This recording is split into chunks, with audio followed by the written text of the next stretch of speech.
dot-com era brought in multitudes of riches.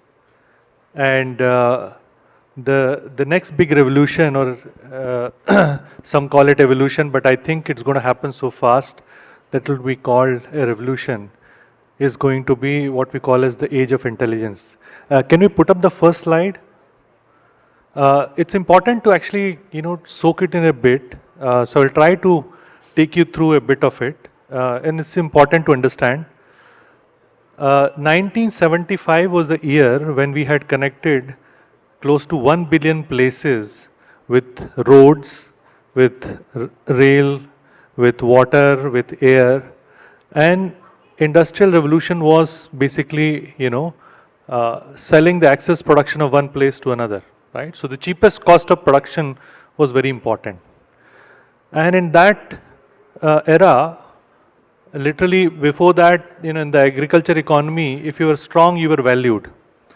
But the brawn got democratized, right? So even women and kids could actually work in factories, and so the whole evolution started of workforce also.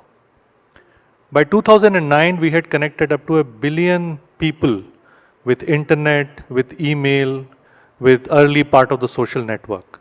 And you could sell the access knowledge of one person to another. In summary, that was what we call as the knowledge economy. And India did a brilliant job of exploiting that shift by creating such large IT companies, TCS, Infosys, Wipro, and creating a massive amount of growth. We are just at the beginning of the next big evolution, where we are going to connect 7.5 billion people with 30 billion machines, which are going to be intelligent in nature. That is what we are going to call as intelligence economy. It will create $15.7 trillion of new economic value, almost 4 to 5x of our current GDP. So you can imagine the massive opportunity that we are actually going to have. And it's a big shift, big change. That means the infrastructure, from industrial economy, the infrastructure was road, power, factories. In the knowledge economy, the fundamental infrastructure was internet, connectivity. In the intelligence economy, the fundamental infrastructure is intelligence, compute, data.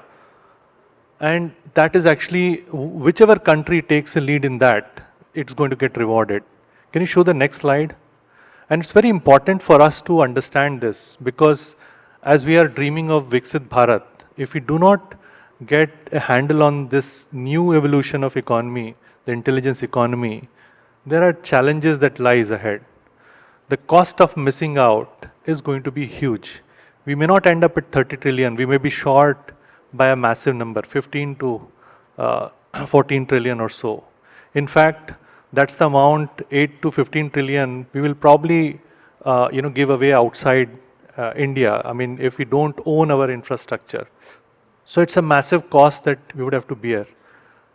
And that's why we thought that it will be interesting to have in this panel not only people who have been working with on the technology side, growing companies, but also people from government as well who can bring about, because there are some decisions that as a startup or investors one would take. But for the ecosystem itself, all of us actually have to come together collectively and make certain decisions. And that is where we thought that we'll put together this session so that we understand the kind of parameters that we should optimize our ecosystem on. As we understand, would like to invite Abhishek Ji on the stage. Welcome. Sorry for being late. No, we were just wondering that, the new intelligence economy, the shift that we are undertaking, and we're just comparing that cost of missing out. And I think roads are critical infrastructure in the industrial age. Internet was the critical infrastructure in the knowledge economy. In the intelligence economy, compute, data, and intelligence, they are going to be the critical infrastructure for us to optimize on. So I would actually start off with a question with Abhishek Ji.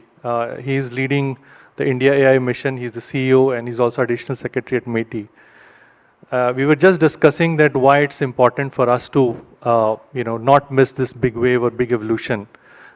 Indian government has been actually very proactive. They have actually set up an India AI mission with a capital outlay of more than 10,000 crores. This kind of like unprecedented. And we are creating the groundwork in collaboration with the government on that. So would love to understand what are the implications of such a large mission and what are the critical infrastructure that we are trying to build and why it is really important for us as a country to build that. Thank you, Umakant. And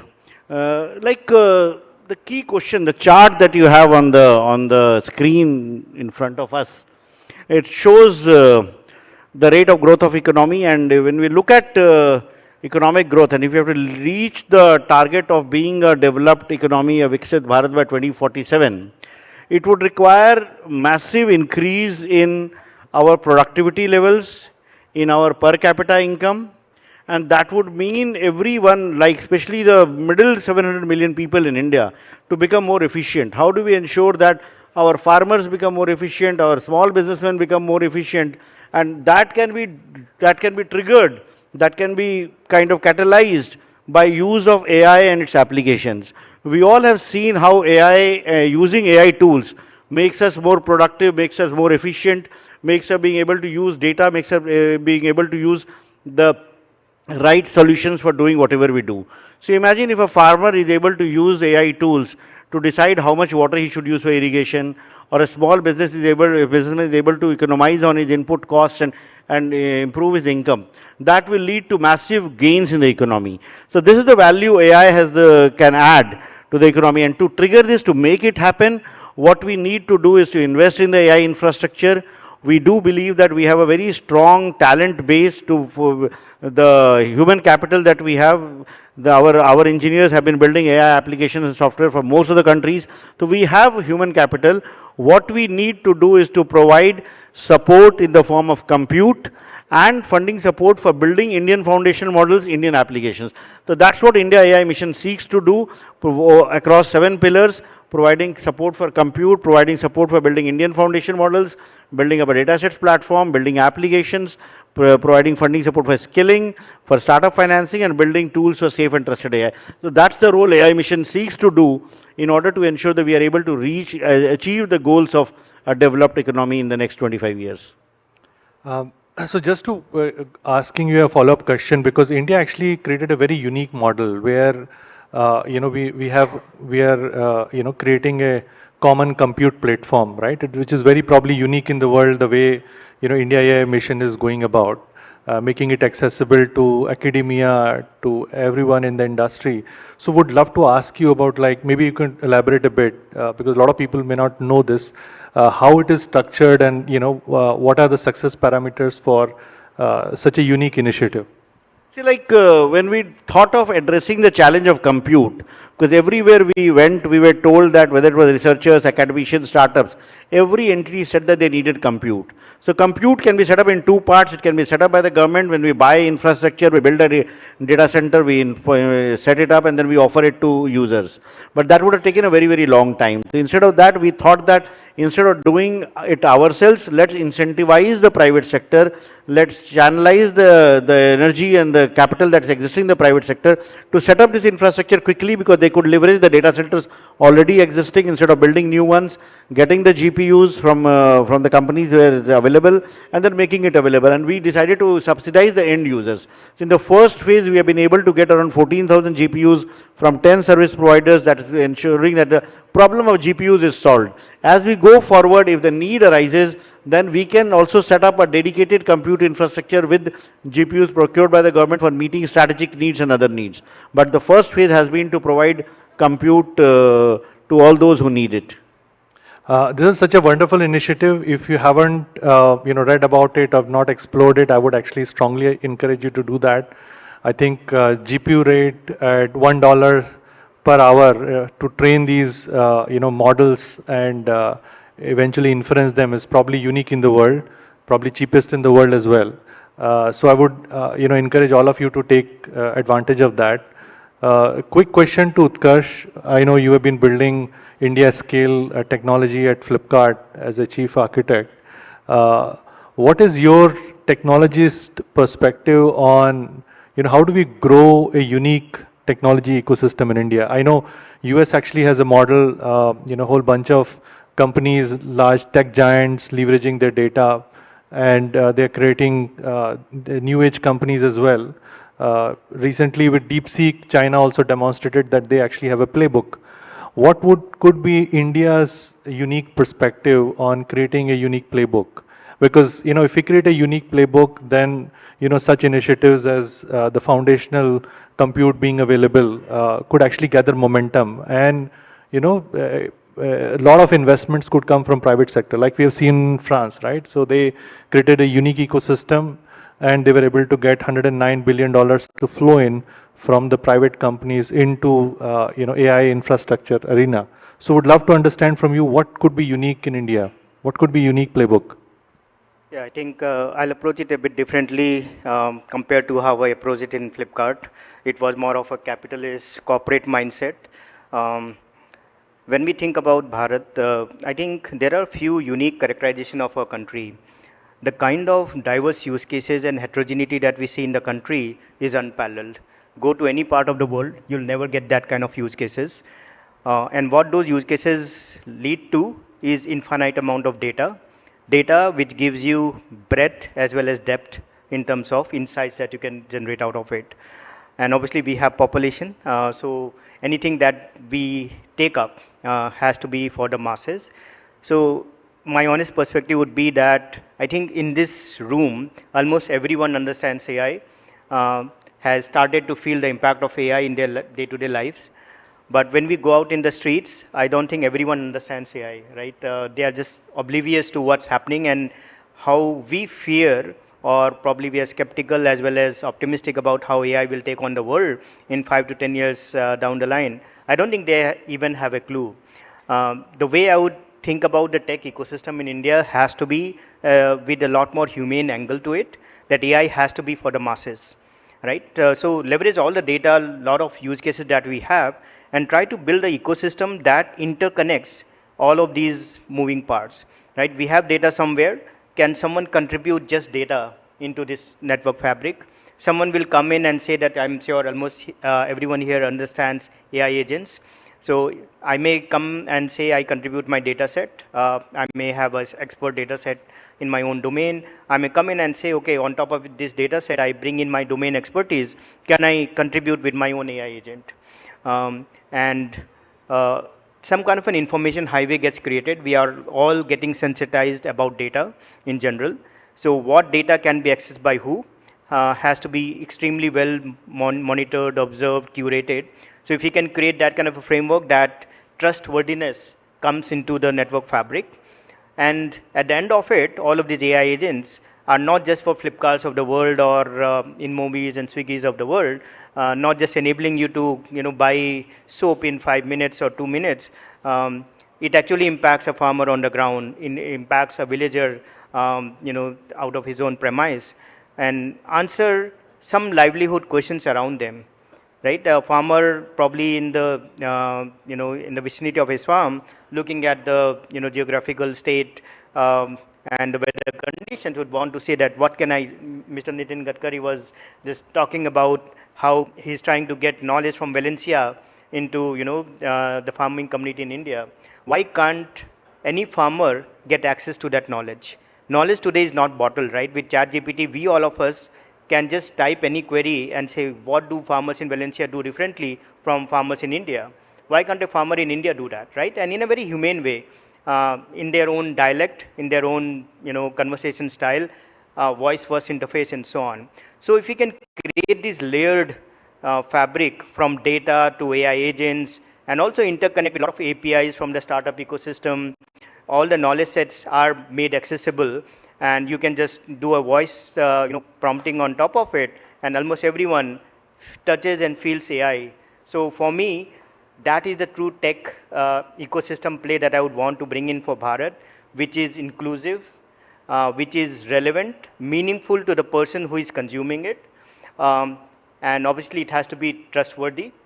and humanized, right? I should touch and feel as a human, as if I'm talking to you, I get a human touch and feel. Almost everyone touch and feel AI into their own livelihoods? Thanks, Utkarsh. Human-centric AI maybe could be a unique pathway for India. I would like to ask Sandeep. Sandeep and me, we were building chatbots 15 years back. We are like AI dinosaurs in that kind of, we've been looking at this whole revolution very closely. So I want to ask him, of course, he's been in large companies, post that with Walmart and others, right? And he's now working very closely with some of the large banks in India, building AI solutions for them. So he has a good idea of what kind of use cases people are thinking about when they're talking about AI. So this unique perspective that we're trying to understand, like what Indian AI or should stand for, or what kind of approach we should take as an ecosystem, not just as an individual company or as a startup, but as an ecosystem. What's your take on it? What could be the unique thing that we could build? Because if we are building unique thing, it will have value. If it will have value, more people will come and join us. So, see what is really happening in enterprises. Pretty much when they think of AI, they think of chatbot, and they start investing, and they soon come to say what I'm going to do with this chatbot. What's the value that I'm getting by asking a question and getting an answer? So, so that's where I think that dichotomy of AI and value kinds of is coming in. That there is some chatbot which sounds very intelligent but doesn't really do anything meaningful for me. And slowly the awareness, I think, has been coming up within people that how do you make it actionable? And that's where this entire concept of agents and stuff has been coming in, where it makes information actionable. And when it gets actionable, that's when really value is created. Now, and that's where the biggest challenge starts to come in. Because these agents are kind of doing what people do. And now if agents are going to start doing what people do, how do we make them responsible, accountable for those things, right? What really, today I can reach out to my subordinate and tell him that you have made a mistake. But if an AI makes a mistake, how can I really make it accountable for that? So, and a framework for that doesn't exist today. People are struggling to really make AI accountable, make AI work for them, and putting in a framework kind of is the need that we have, and which doesn't exist anywhere in the world. In fact, the entire globe is struggling with that, and that's where I see the opportunity that we have. If we can create something which makes AI accountable, makes it governable, responsible, and a framework around which we can start building stuff. Because at the end of the day, these agents have to cooperate. And it's not going to be that ICICI is not going to work with, let's say, another bank like SDFC, right? Now, when there is an agent orchestration that is happening, where agent of ICICI is talking to an agent of SDFC or an agent of a customer, who actually makes it enforceable or orchestrates this entire journey that is going to span across institutions, which itself have AI front ends. And that's where there's a huge gap, and that's where I think we should be thinking of building something which is truly unique, centered around India, because at this point, obviously the foundational models we are using are primarily by US or maybe China. And what that is leading is the intelligence of the people is getting transferred outside our own boundaries. Now, we already have lost quite a bit of that, but I think it's time to start catching that specific piece of intelligence that is residing in the billion people, which essentially is getting now exported across, and tomorrow we'll be paying for the same intelligence back to use within our own country. So that's where I feel that we should do something and build something there.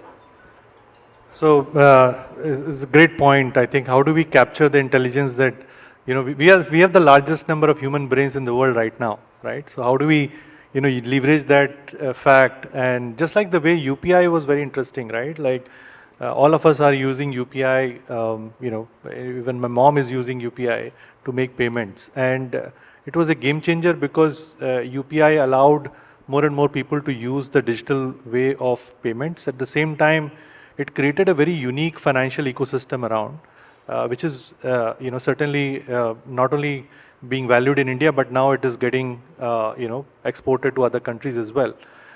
So I think one good way would be to think, how do we create something which is unique or also in some way, while being unique, also is usable by everybody, right? So we have been talking, especially with AI, a lot of debate is around universal basic income. But before we get there, maybe we need to talk about universal basic intelligence of sort, right? How do we give, like Abhishek ji mentioned, right? Like how do we give this AI intelligence or AI superpower to every single of us in India, right? And maybe if we can come up with a unique way, that could be very interesting. So I would like to actually ask Abhishek ji, because India mission has taken out a very unique challenge. How do we create foundational intelligence or models, in India? A unique challenge kind of an approach. So would love to get to know more about it as well. It's like foundation model is something that is long felt that India should build one of its own. There are many foundation models which are available today. Most of them from US, whether it's ChatGPT or Llama or Grok or Claude or Gemini. So all of them are from US, and lately China came up with its own innovative, supposed to be low cost DeepSeek model. So when the whole world looks at it, or whenever anyone looks at India, they feel that you guys have the maximum number of talented people who are working for all companies, like whether the chief architect of Llama or people who are working in OpenAI. There are a lot of Indians who have contributed to building of those models. So why is it that India has not built a model? And why do we need it? Because currently some of the models are open source, but they might not be open source always. Number two, most of these models are not trained on Indian data sets. They are not trained on Indian context. So biases do exist. Plus, when an Indian foundation model is there, it will kind of capture nuances of our culture, our society, our languages like no one else. So with multiple reasons, I felt that we do need. And what is the gap? Because again, training a model requires a lot of funding support, requires a lot of compute, and unfortunately, many of the startups who are building on it, they find it struggle to get funding from the VCs and investors to invest in something which may give returns in the long term. So towards this objective, we came up with a call for proposals for Indian foundation models, wherein we allowed a very flexible way of bringing together a group of smart people, group of entrepreneurs, engineers, wherever they are, to come and make a proposal. And in case the high level committee, the technical committee finds the proposal suitable enough to be funding, then only we will ask even them to incorporate a company. So that way the call for proposal is one of the most innovative approaches to fund such an initiative. We also kept a rolling kind of applications. The first round of applications closed on 15th February, and within 2 weeks we got almost 67 applications. Then the second round of applications ended on 15th of March, and we got almost 120 applications. So we have like 187 already, and the third round is supposed to end today, but we are extending by a week, and we are taking a pause thereafter in order to ensure that all those applications that have come will be examined, scrutinized by the committee, and funding will be provided. And in case we do need to get more proposals, we will have further call for proposals. So that way it has been a very unique model, and we have got very, very interesting proposals that have come in. And hopefully we will be able to identify the first set of proposals that will be funded within a week, and then we will be able to move forward. And within 9 to 12 months, I hope that we'll have a foundation model which can truly call an Indian model. Fantastic. I think this is amazing. As he rightly pointed out that, right now these models are open, but whether they would truly remain open after a while once they've actually, maybe as people are saying, they've felt AGI or, it remains to be seen. My sense is that they will actually become closed. Because countries may not like to give away their advantage. Already with the tariff wars that we are seeing is probably just the beginning of the next 10-15 years, where a lot of geopolitical instability may be there because of the reason why we're going to go through a lot of changes. In fact, on that note, I would quickly like to ask Utkarsh. I think the foundation models are a great initiative, and I know I have not known a more hardworking bureaucrat than Abhishek ji at any point of time, call him up, he's always available with an answer. So it's amazing. But what else should we be doing? I mean, Utkarsh, you probably have a lot of experience working with startups, large unicorns. I know you're practically the brain trust of Bangalore in terms of technology, and now with India. So what is unique apart from the foundation model, right? People talk about that agents are going to be very powerful, right? I mean, first time apart from human beings, something else is also going to have the agency. Agency means that it will be able to act on its own, right? So would agents turn out to be like like if I give my I have two daughters, right? The younger one is 13 or so, right? If I give them keys to a Ferrari or something like that, not that I can afford one, but I mean theoretically, right? It's a bit tricky because they know it can go really fast with all those 500, 700 horsepower of power, but do they have the control to actually take it in a safe way, right? Especially with agents, AI agents, which are beginning to be really powerful. They could deceive, they could go rogue, they could get corrupted. So what else should we, you talked about human-centric approach, right? Are there things that we've already built that we can take advantage of that and, build something in a way so that, we can control these AI agents in a way, or, we figure out, as Sandeep was saying, a unique framework? Yeah, I think with every big innovation, big disruption comes with great responsibility also. Probably we are staring at that end of the tunnel where there is a lot of buzz around AI agents. I recently was studying a story about 3 founders, and those 3 founders are themselves the entire corporate. There are no employees. And each of these founders, the company's ARR as of now is $30 million.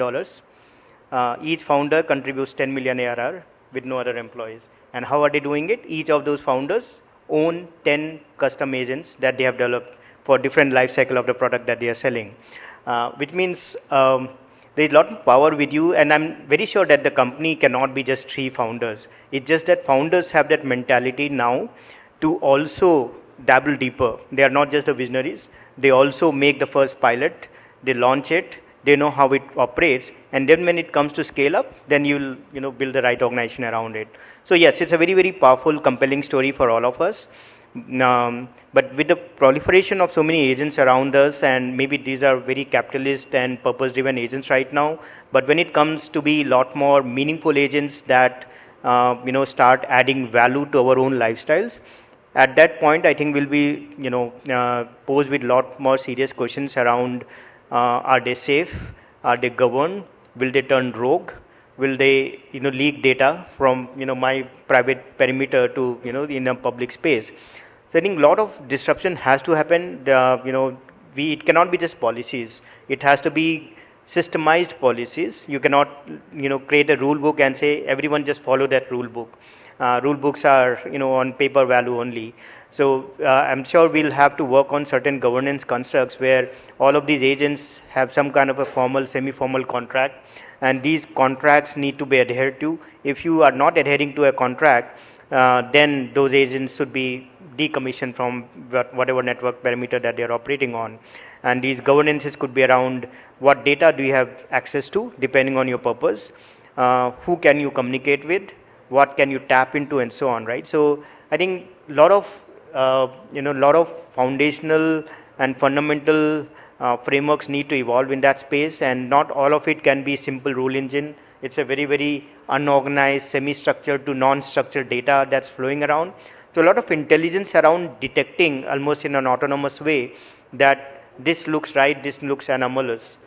We might have to have hierarchy of agents. Maybe there are higher order agents which are passive in the network, sniffing for these anomalies and stopping other agents from going ahead and doing something rogue.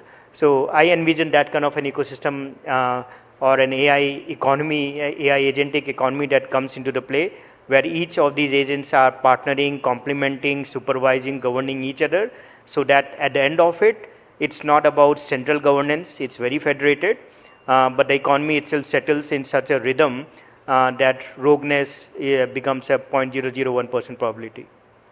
No, I think this is very well put out. I mean, I think how do we make sure that these AI agents remain safe? I mean, already we are seeing so many frauds happening with AI and more capability. The challenge is that, it should not become, our society should become more safer, not less safer, and the transition should be smooth.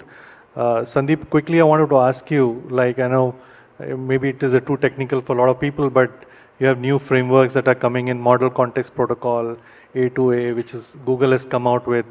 Is there something that we could, uniquely build here, which could probably take advantage of India stack that we've already built in, right? With Aadhaar, and because, I mean, India is very unique in that sense that we are the only country in the world which has digitized human identity, right? So is there a way we could build unique value, unique startups, maybe, next Google or Facebook or any of the other large companies that could come out of India? I mean, if you were to look back from 2047, right, this is a year in which this company started, which is maybe $3 or $4 trillion in market cap. What could that be? So I think opportunities are plenty. I wouldn't restrict it to just MCP or A2A. And even before we understand what MCP, A2A are, right? Essentially, for this AI to do stuff, right, it needs data. And MCP kind of standardize how it can retrieve data from different stakeholders, and these stakeholders could be different, your digital services, or there's a data repository or any kind of stuff. Now MCP, the idea is that if my agent, for example, needs to go search for job, for example, right? Now it probably needs my educational background, which is sitting with some university or some college. It needs some KYC information, which is sitting with India Stack, Aadhaar, or those services. It might need my personal information like residence and stuff like that. Now, to retrieve this information, what is the standard way to go about it, right? Now, everybody has to go solve for it independently. They can go do these integrations and build this entire ecosystem and maybe make this agent possible for you. MCP, on the other hand, what it is saying is that you can bring these as a standardized protocol, and you can leverage them to build your solutions or AI agents. Now, what that really means is, if I need to go do an KYC, probably I'm talking on the same protocol, getting that KYC specific data or any kind of service, and I'm able to do my work, which is probably finding a job for me. Now, on the similar lines, agent to agent is kind of similar. I don't see why they should not converge at some point of time. It's kind of talking about agent to agent communication, how one agent could speak to another agent. For example, if I'm looking for a job, maybe I'm also looking for change of address. So I need to find a flat in, let's say, Bangalore or Delhi, where my job is. Now here, basis my job, this agent will take that information and maybe go search a flat for me. So that is the agent to agent communication. That's another play. What is really important now is somehow how we can link identity. That is a piece which none of these have kind of solved for or even looked at. Because at the end of the day, agent has to be identifiable, because at the end, that's where the accountability lies. So that piece is missing, and obviously that's something that has to come in. But more importantly, what is more important, I feel that we are working on foundational model, and I think Abhishek Ji and Umakant touched upon that, right? I feel that boat has sailed. That foundational model race has kind of sailed, and we will eventually get to a foundational model. Maybe not 9 months, maybe 12 months, but I think we will get there, because that knowledge has become pretty much much more widespread to build how to build a foundational model. It is a question now of infra and capital. It's no more an unknown, right? But a foundational model is just like your college. So if I went to a college, it doesn't prepare me for a job. You get prepared for your job when you do the experience, and that experience is what these agents are capturing. Now that is where I think the key battle is, and that battle we have to come out ahead. Because foundational model, I think the winners, or at least the first winners, are there, and eventually everybody will have a foundational model, because that is no rocket science anymore. But agent war is starting, and that will be very localized. I feel that experiential learning will be very contextualized, very local to a specific nation, and that's where I think we have to make a step forward and be the leader. And that's where I feel the biggest opportunity is for people to actually tap into that space and build something more indigenous, more centric to India, and more relevant to India, and be a leader in that space. Wonderful. So maybe that's the way to leapfrog. Maybe think about agents together with the foundation models. Quick question to Abhishek ji. Now, imagine if we are able to build such a unique ecosystem.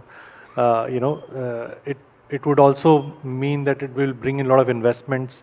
That means there will be a lot of economic activity. And of course, initially, a lot of early news has been that AI will lead to reduction of jobs, right? And maybe it is reducing some of the work that we've been doing. So it allows us to think that way. But we've been looking at World Economic Forum recent report where they're saying that it's going to create 170 million new jobs, right? So how do we transform ourselves so that we can enable these jobs to be done out of India?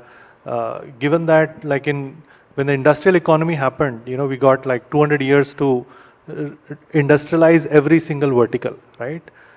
With AI, the .com to .ai shift, we will literally infuse intelligence across all the verticals. But before we infuse intelligence, we need to digitize all of these, right? So there are early opportunities that are coming in the digitization part. So the question to Abhishek ji is is there a new way or leapfrog way we could think about how do we get the whole of India ready for this intelligence age too, so that they can take part in this digitization and AI supply chain that is going to emerge, not just in India, but globally?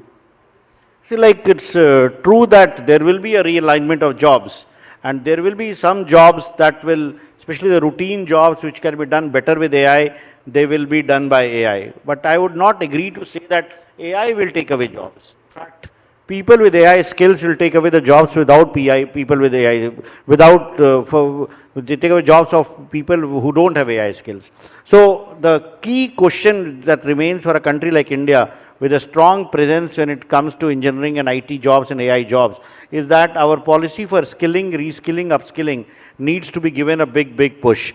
We already have several initiatives in the pipeline, like for example, the Future Prime Skills portal does have a lot of courses to train existing professionals into emerging technologies, into AI, into data science courses on that. Similarly, at the school level also, we have started courses on AI, and we'll need to take it further in order to ensure that we are able to train people to take the jobs emerging in this economy.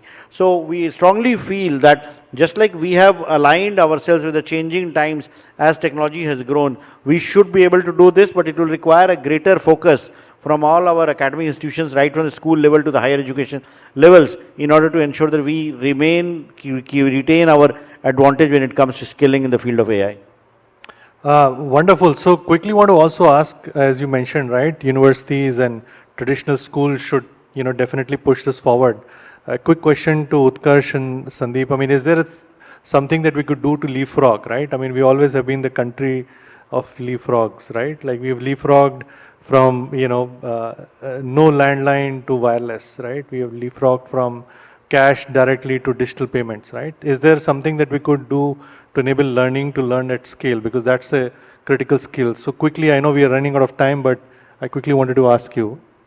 Yeah, I think on learning itself, I believe the entire paradigm around learning has to be leapfrogged. I grew up at a time when knowledge was all within books, textbooks. Go to libraries or buy textbooks and you get knowledge from it. From there, we graduated to the internet era where there are a lot of research articles, then videos, podcasts, and today it's available at the beck and call of a chat prompt. So knowledge is no longer bottled. So acquiring knowledge as learning is no longer required, which means just textbook cramming it up is not what learning would be. Learning has to be redefined to be application of knowledge, right? You know the concept, take it for granted that you know the concept. How do you apply that concept in so many myriad ways is what learning has to be. So that's how we need to start looking at learning in general. And hence for anyone who is looking to bootstrap an idea, being an entrepreneur, being a founder, it cannot be about, okay, I have the best tech, I have the best AI leverage. My fundamental belief is that tech and native AI is not going to be a moat anymore, right? The barrier to entry in terms of leveraging tech and AI is so minuscule that any startup can come up and say that I can disrupt you very soon. What fundamentally as a founder you need to leapfrog around is you being a domain expert and you being a guy who is a visionary, all right? So if you have a far-sightedness as to how supply chain of tomorrow can be disrupted, or how healthcare can be disrupted. How can I visualize Flipkart 5 or 10 years down the line? If I can't visualize that, I have no right to be a founder. Anyone can come up and create a new Flipkart, right?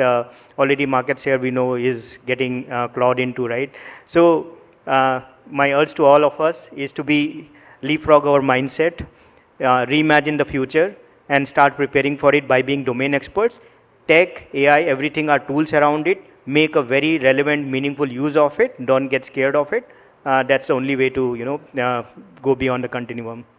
Leapfrogging your mindset. It's really interesting because we were just having lunch and we were met by this very senior woman who's been actually in the boards of very large companies. And at the age of 72, she, came and asked us, like, how do she starts to think in this, AI thinking, right? So just like design thinking, maybe we need to start thinking, how do we leverage not just humans, but also AI together, right? So maybe there is a shift or leapfrog mind shift that we need to make. Sandeep, very quickly. Yeah, I think Utkarsh has rightly said, it's actually the mindset shift that is needed. From a tooling perspective, I feel that the kind of tooling we have in India might not be relevant what is in the West. And WhatsApp has been a great example of that, right? It is across every home, everybody uses it. So I think AI on the edge is where the key would be in terms of if you really want to capture it from a learning to learn perspective and educational perspective. And the good thing is that India still being a cradle of future civilization also, right? Most people getting born in this subcontinent. We have a lot more data and I can relate it to the example I have from healthcare, where today we're building some models around epilepsy. Today we generate more data in a day than UK does it in a year. So I think the amount of data we are generating from our students is massive. It's about personalizing them, and obviously information is no more intelligence, and that's, I think, going away. And we need to focus beyond information, what really I can do. And that's where the skilling has to happen. That's where the mindset shift has to happen. And probably, I think, a decade or two will take this transition, and probably could be painful, I think, for a lot of us. But it's also going to be a lot of new opportunities for the people. So one of the truly transformation things with AI is that it's not just going to transform the way we live and work. It's literally going to transform all the industries, right? So it's not just going to transform, healthcare. It's also going to transform, education. It's going to transform computing itself. It's going to transform maybe power generation. People are talking about nuclear fusion being cracked with AI. People are talking about, transportation, autonomy. All of those verticals are out there. The most interesting thing is that India is still very young. So the learning to learn, we're going to have 900 million people in the demographic potential.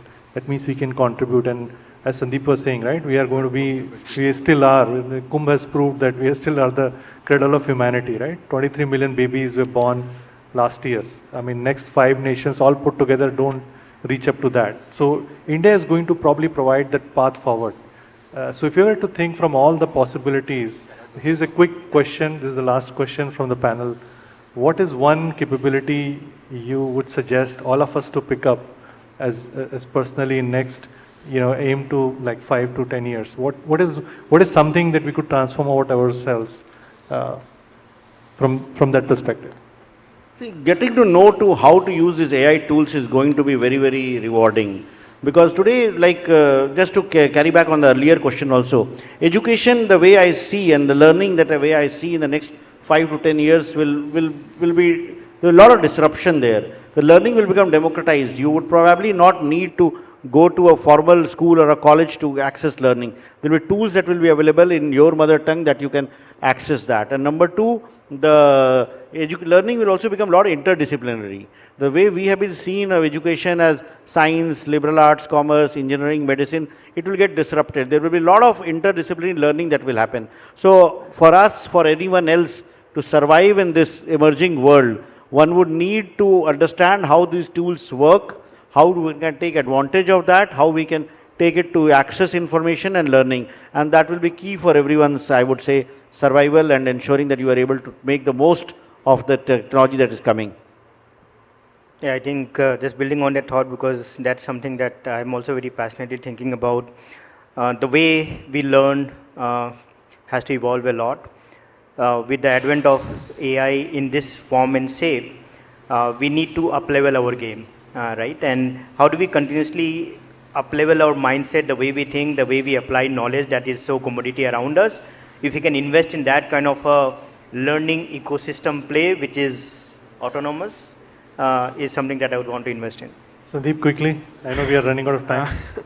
I think if AI is going to do all the thing for us, I think mental health would become key to happiness, because if I don't have to do anything, I think I have to look after myself. So I feel that healthcare, and probably I think the mental side of health should be a priority. And we'll also get the time. I think it's kind of a restart of the same thing that we had in our subcontinent, right? Around consciousness, meditative, and spirituality. I feel it's the tide is turning, where if you have so much ample time, I think you'll reflect inwards. And that's where I feel that a lot of focus should be for all of us. So the message is very clear. As we go towards or aim towards Viksit Bharat, we also need to, probably develop ourselves, right? How do we look inward, grow ourselves? AI is growing. We probably also need to challenge ourselves and grow in a new dimension. Maybe what our famous philosophers like Sri Aurobindo and others talked about, rising to a different level of consciousness. Maybe that's something that we might want to explore in next 10 to 15 years as well. Maybe just so that we can work better with ourselves and also with the new society of minds that we'll see around us. Thank you so much. Thank you so much for your patience. Thanks a lot.